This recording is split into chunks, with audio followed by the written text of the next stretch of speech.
Haleluya, shalom saudara yang dikasih dalam Tuhan. Selamat pagi buat setiap kita semua.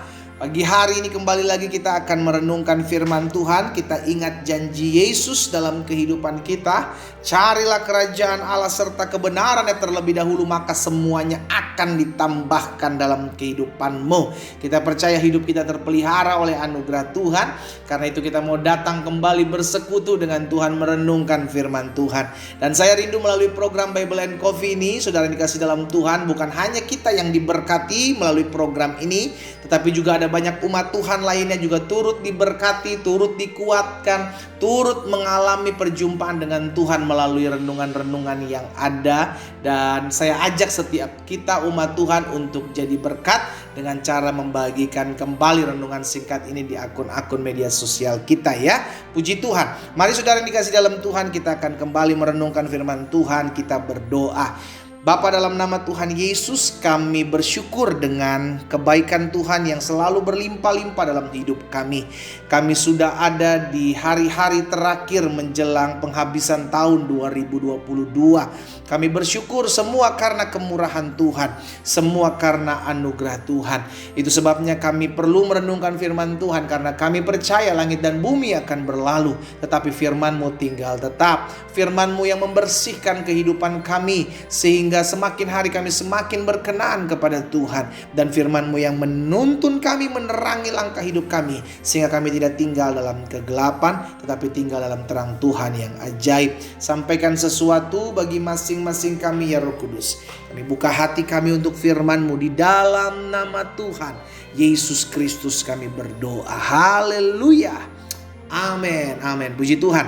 Nah, saudara dikasih dalam Tuhan, di dalam Mazmur pasal 35 ayatnya yang ke-7, Mazmur 35 ayatnya yang ke-7, pemazmur bilang begini, karena tanpa alasan mereka memasang jaring terhadap aku, tanpa alasan mereka menggali pelubang untuk nyawaku. Saudaraku, pemazmur juga ngalamin hal yang sama yang mungkin saudara dan saya alami. Apa itu? Ada orang-orang jahat di sekeliling kita yang berusaha menjatuhkan hidup kita.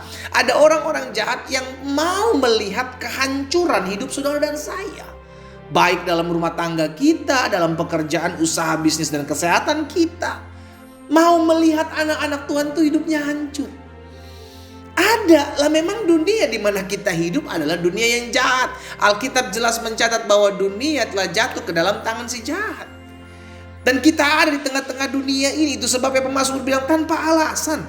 Tanpa alasan, tanpa sebab mereka memasang jaring terhadap aku. Tanpa alasan, tanpa sebab mereka gali pelubang untuk nyawaku, membuat jebakan untuk menghancurkan kehidupanku.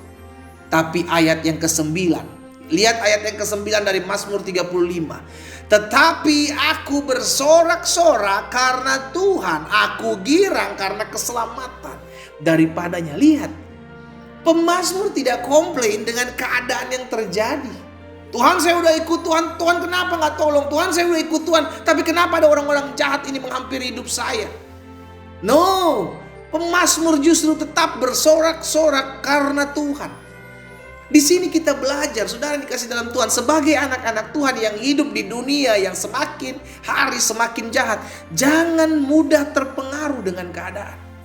Sama-sama bilang sama saya, jangan terpengaruh dengan keadaan. Keadaan bisa saja parah saudara di hadapan kita.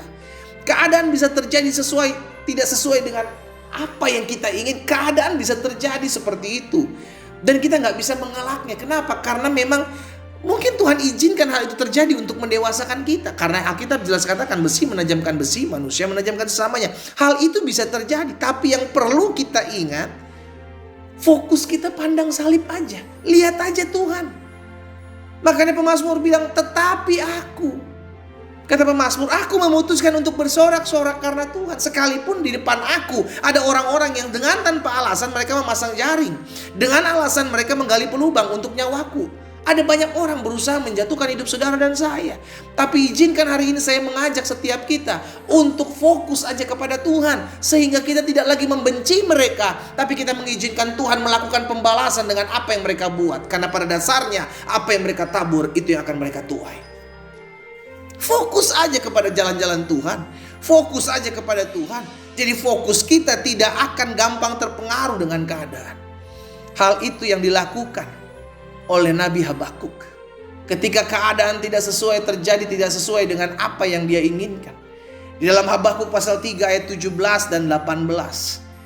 Habakuk bilang begini, sekalipun pohon ara tidak berbunga, sekalipun pohon anggur tidak berbuah, sekalipun hasil pohon zaitun mengecewakan, sekalipun ladang-ladang tidak menghasilkan bahan makanan, sekalipun kambing domba terhalau dari kurungan, sekalipun tidak ada lembu sapi dalam kandang, tapi aku, haleluya, ayat 18, aku akan bersorak-sorak di dalam Tuhan, beria-ria dalam Allah yang menyelamatkan aku. Dengan kata lain begini, aku gak peduli dengan apa yang aku lihat, aku gak pusing dengan apa yang terjadi di hadapanku. Yang aku tahu, Tuhan adalah Tuhan yang memelihara, Tuhan adalah Tuhan yang membela perkaraku, Tuhan adalah Tuhan yang tidak pernah meninggalkan aku dan selalu menjadi penolong dalam masa kesesakan dalam kehidupan setiap kita.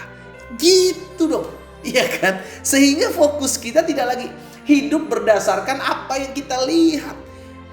Karena kalau kita hidup berdasarkan apa yang kita lihat, kita akan gampang kecewa, saudara. Oh Tuhan, saya udah ikut Tuhan dengan setia, tapi kenapa ini terjadi? Kenapa itu terjadi? Alkitab mengajarkan kepada setiap kita, pandang salib Kristus. Pandang salib. Pandang salib. Karena salib adalah bukti cinta kasih Kristus dalam hidup saudara dan saya.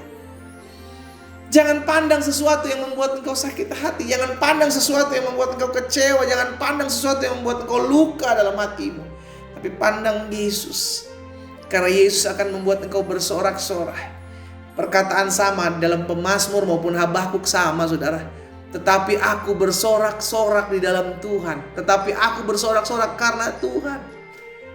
Jadi ketika kita memandang Tuhan, maka hati kita dipenuhi dengan damai. Haleluya. Ketika kita memandang Tuhan, hati kita dipenuhi dengan sorak-sorai karena kita tahu apapun bisa terjadi di hadapan kita, tapi Tuhan pakai segala sesuatu untuk mendatangkan kebaikan dalam kehidupan kita. Saudaraku, beberapa hari ke depan kita akan menyelesaikan bulan Desember dan kita akan menyelesaikan juga tahun 2022, memasuki tahun yang baru. Saya mengajak setiap umat Tuhan mempersiapkan hati kita. Stop fokus kepada keadaan hari-hari ini. Kalau engkau lihat masalahmu belum selesai, jangan fokus kepada masalah. Karena ketika engkau fokus kepada masalah yang belum selesai, engkau akan hidup susah untuk bersyukur. Hidupmu akan penuh dengan pengeluhan. Tapi coba, kalau masalah belum selesai, coba lihat Tuhan nih, pandang Tuhan. Memang Tuhan tidak terlihat, tapi firman yang bisa kau renungkan. Kebaikan yang bisa engkau ingat. Banyak hal yang sudah Tuhan buat kau dalam kehidupan kita di sepanjang tahun 2022 ini. Masakan kita tidak mau memuji-muji Tuhan hanya oleh karena 1 dan 2 doa yang belum dijawab Tuhan di tahun ini? Saya mengajak setiap kita umat Tuhan, ayo jangan hidup terpengaruh dengan keadaan. Iblis gak bisa mempengaruhi kita dengan keadaan. Asalkan kita kuat di dalam firman, kita kuat dalam janji Tuhan, maka tidak ada yang bisa menggoncangkan hidup kita. Karena itu yang Tuhan ingatkan buat hidup kita. Orang yang mendengarkan firman-Ku, kata Yesus, dan melakukannya, ia diumpamakan seperti orang yang mendirikan rumah di atas batu. Ada badai, ada banjir, rumah itu kokoh, rumah itu kuat. Karena dasarnya kuat, dasarnya firman, bukan dengan keadaan. Jadikan orang-orang yang kuat menghadapi apapun dalam kehidupan kita. Kita berdoa, kita datang kepada Tuhan. Bapa, ampuni kami kalau hari-hari ini kami gampang sekali terpengaruh dengan keadaan. Ampuni kami kalau hari-hari ini kami gampang sekali terpengaruh oleh sikap orang terhadap kami. Tapi hari ini kami diingatkan ya Tuhan bahwa kebenarannya adalah kami harus memandang Tuhan karena dari Tuhan datang pertolongan. Kebenarannya kami harus memandang Tuhan karena dengan memandang Tuhan hati kami bersorak-sorak, bergembira oleh karena kemurahan Tuhan yang selalu ada dalam hidup kami. Hamba berdoa buat setiap umat Tuhan dimanapun mereka berada yang hari-hari sedang tertanam dalam sebuah masalah, sedang tenggelam dalam sebuah pergumulan. Hamba berdoa bagi mereka ya Tuhan, biarkan hati mereka memandang Tuhan. Ingatkan bahwa selalu ada ucapan syukur ketika kami memandang Tuhan. Selalu ada hati yang bersorak-sorai di dalam Tuhan ketika kami memandang Tuhan dan firman-Mu. Sehingga akhirnya hidup kami dapat bangkit ketika kami tidak fokus dengan keadaan yang hari-hari ini kami lihat. Hamba juga berdoa buat yang sakit, Allah jamah dan sembuhkan. Kami percaya tubuh kami bukan sarang sakit penyakit. Kami imani, hai sakit penyakit campur tangan kuasa kegelapan, kami menghardik keluar dari tubuh kami, keluar saat ini juga dalam nama Yesus. Tubuh kami telah dibeli dengan darah yang mahal. Kami terima dengan iman di dalam nama Yesus. Kami sembuh oleh kuasa bilur-bilur Yesus. Terpujilah Tuhan. Kami berdoa di dalam nama Tuhan Yesus Kristus. Haleluya. Amin. Kita nikmati kopi kita, saudara. Haleluya. Jangan hidup terpengaruh dengan keadaan, tapi belajar untuk memandang salib, memandang Allah. Karena dari Dia datang pertolongan, dari Dia datang hati yang bersorak-sorai. Tuhan Yesus memberkati kita.